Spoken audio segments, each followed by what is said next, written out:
Hey guys, welcome back to this channel. In this video, I'll be showing you guys how you can highlight text on CapCut PC. So there's two ways to do this.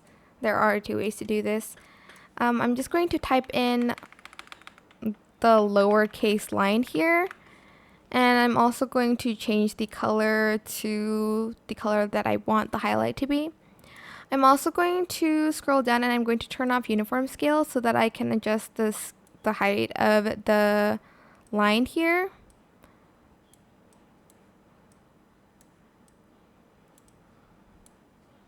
And whoops, I'm also going to adjust the width of it as well to the text.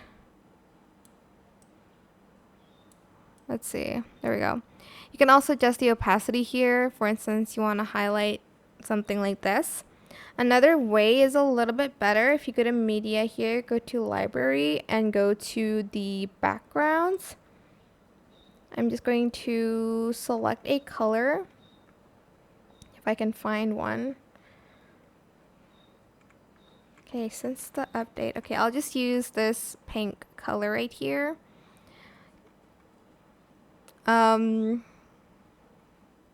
Is there like another one that I can use? Okay, here, I meant this one. If it's too short, just freeze frame it,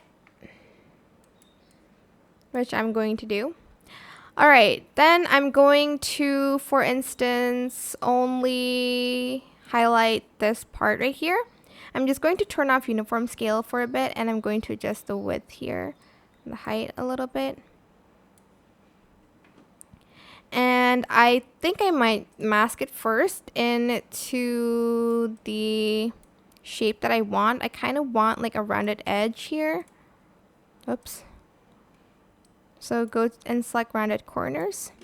I'm going to right click, create compound clip that.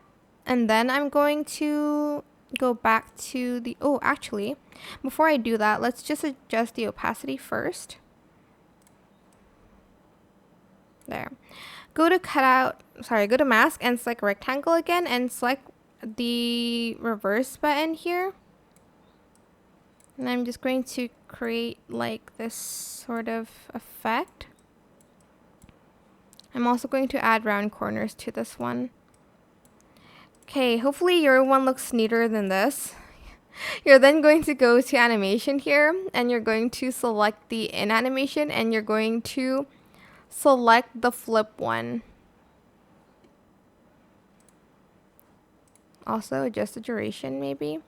So it looks kind of like this. Or was it in combo? It's one of the flip ones that you can choose from. Okay, definitely not this one. But yeah, that is pretty much it. Really super simple. I hope this tutorial was helpful for you guys. Don't forget to like, comment, share. Also subscribe to this channel if you haven't done that already. If you have any more questions, just leave it in the comment section down below. I will try my best to answer them all for you guys. And if you found this video helpful, please click the thanks button above the description box down below. Thank you so much for watching. Bye!